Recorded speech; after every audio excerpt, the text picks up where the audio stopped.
जगला में जो करे वो करे रात के मिलेला सुकून खाके राजा जी के हाथ के अच्छा लागेला।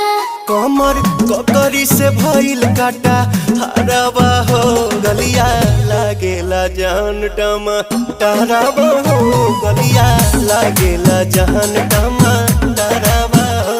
कहे तोर गया तुझको मैं पावा करना अपने खाला पहले हम के खिया करना तबे भइल बा कमरिया मोर चाह करना तबे भइल बा कमरिया मोर चाह करना चाह करना।